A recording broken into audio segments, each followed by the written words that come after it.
ನಮಸ್ತೆ, ನನ್ನ ಹೆಸರು ಪದ್ಮಾ ಅಂತೇಳಿ. ನನ್ನ ಚಾನೆಲ್ ಹೆಸರು ಅನಾಥ ರಕ್ಷಕ ಕೃಷ್ಣ ಅಂತೇಳಿ. ದಯವಿಟ್ಟು ಕೇಳಿ. ಅಧ್ಯಾಯ 3. ನರೇಂದ್ರನಾಥನ ಜನನ.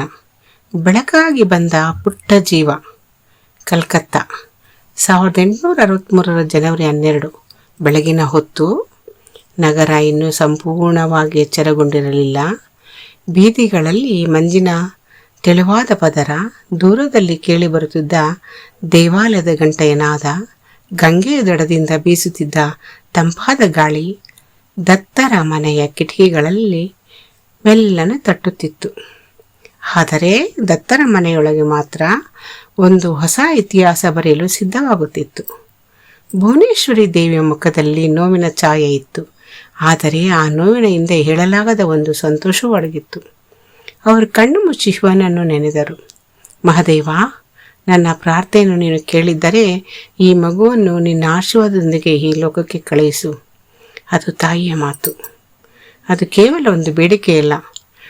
ತನ್ನ ಗರ್ಭದಲ್ಲಿರುವ ಮಗುವಿನ ಭವಿಷ್ಯವನ್ನೇ ದೇವರ ಪಾದಗಳಲ್ಲಿ ಇಟ್ಟು ತಾಯಿಯ ಶರಣಾಗತಿ.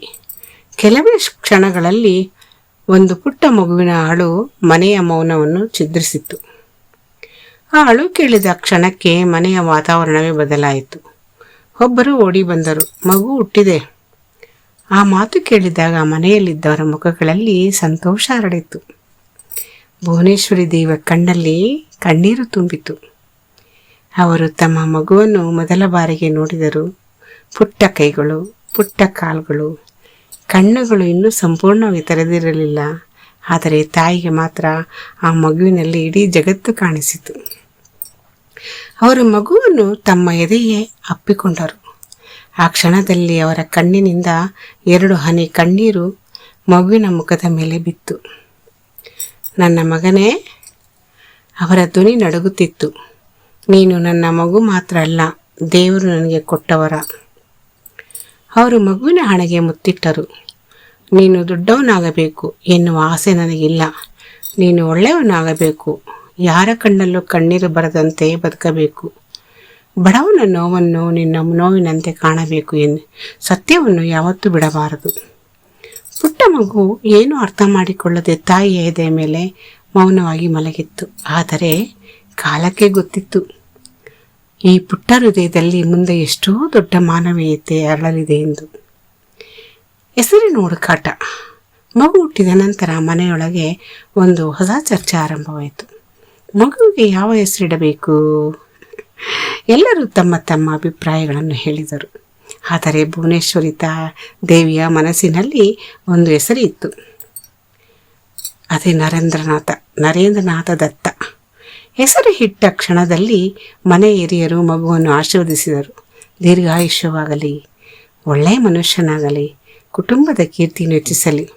ಎಲ್ಲರೂ ತಮ್ಮ ತಮ್ಮ ಆಶೀರ್ವಾದಗಳನ್ನು ನೀಡಿದರು. ಆದರೆ ತಾಯಿ ಮಾತ್ರ ಮನಸ್ಸಿನಲ್ಲಿ ಮತ್ತೊಂದು ಆಶೀರ್ವಾದ ಮಾಡಿದರು. ಶಿವನೇ, ಈ ಮಗುವಿನ ಜೀವನವನ್ನು ನೀನೇ ನಡೆಸು. ತಂದೆಯ ಕಣ್ಣಿನ ಸಂತೋಷ. ವಿಶ್ವನಾಥ ದತ್ತರು ಮಗುವನ್ನು ನೋಡಿದಾಗ ಅವರ ಮುಖದಲ್ಲೂ ಅಪಾರ ಸಂತೋಷ ಮೂಡಿತು. ಅವರು ಮಗುವನ್ನು ಕೈಯಲ್ಲಿ ಎತ್ತಿಕೊಂಡರು. ಪುಟ್ಟ ನರೇಂದ್ರನಾಥ ತಂದೆಯ ಮುಖದತ್ತ ನೋಡಿದ. ಆ ಕ್ಷಣದಲ್ಲಿ ತಂದೆಯ ಹೃದಯದಲ್ಲಿ ಏನೋ ಒಂದು ಭಾವನೆ ಮೂಡಿತು. ಈ ಮಗುವಿನ ಕಣ್ಣುಗಳಲ್ಲಿ ಏನೋ ವಿಶೇಷವಿದೆ. ಅದು ಕೇವಲ ತಂದೆಯ ಪ್ರೀತಿಯಾಗಿರಬಹುದು, ಅಥವಾ ಭವಿಷ್ಯದ ಮಹಾನ್ ವ್ಯಕ್ತಿತ್ವದ ಮೊದಲ ಕಿರಣವಾಗಿರಬಹುದು. ಯಾರಿಗೂ ಗೊತ್ತಿರಲಿಲ್ಲ. ತಾಯಿಯ ಮಡಿಲು, ನರೇಂದ್ರನ ಮೊದಲ ಲೋಕ. ನರೇಂದ್ರನಾಥನಿಗೆ ಮೊದಲಿನಿಂದಲೂ ತಾಯಿಯ ಮಡಿಲೇ ಅವನ ಪ್ರಪಂಚ. ತಾಯಿ ಆಡಿದ ಜೋಗುಳವೇ ಅವನ ಮೊದಲ ಸಂಗೀತ. ತಾಯಿ ಹೇಳಿದ ರಾಮಾಯಣ, ಮಹಾಭಾರತದ ಕಥೆಗಳೇ ಅವನ ಮೊದಲ ಪಾಠ. ತಾಯಿ ತೋರಿಸಿದ ದೇವರ ಚಿತ್ರಗಳೇ ಅವನ ಮೊದಲ ದೃಶ್ಯ. ತಾಯಿ ಹೇಳಿದ ಸತ್ಯದ ಮಾತುಗಳೇ ಅವನ ಮೊದಲ ನೀತಿ. ಭುವನೇಶ್ವರಿ ದೇವಿ ಮಗುವಿಗೆ ಕೇವಲ ಹಾಲನ್ನು ನೀಡಲಿಲ್ಲ. ಅವರು ಅವನ ಮನಸ್ಸಿಗೆ ಸಂಸ್ಕಾರವನ್ನು ನೀಡಿದರು. ಅವನ ದೇಹವನ್ನು ಬೆಳೆಸುವುದರ ಜೊತೆಗೆ ಅವನ ಆತ್ಮವನ್ನು ಬೆಳೆಸುತ್ತಿದ್ದರು. ಒಂದು ರಾತ್ರಿ ನರೇಂದ್ರನಾಥ ತಾಯಿಯ ಮಡಿಲಲ್ಲಿ ಮಲಗಿದ್ದ. ಹೊರಗೆ ಮಳೆ ಬರುತ್ತಿತ್ತು. ಮನೆಯ ದೀಪದ ಬೆಳಕು ನಿಧಾನವಾಗಿ ಅಲುಗಾಡುತ್ತಿತ್ತು. ತಾಯಿಯ ಮಗುವಿನ ತಲೆಯನ್ನು ಸವರುತ್ತಾ ರಾಮನ ಕಥೆ ಹೇಳುತ್ತಿದ್ದರು. ಮಗನೇ, ಸತ್ಯಕ್ಕಾಗಿ ಎಷ್ಟು ಕಷ್ಟ ಬಂದರೂ ಸತ್ಯವನ್ನು ಬಿಡಬಾರದು. ಮಗು ತಾಯಿಯ ಮುಖದತ್ತ ನೋಡುತ್ತಿತ್ತು.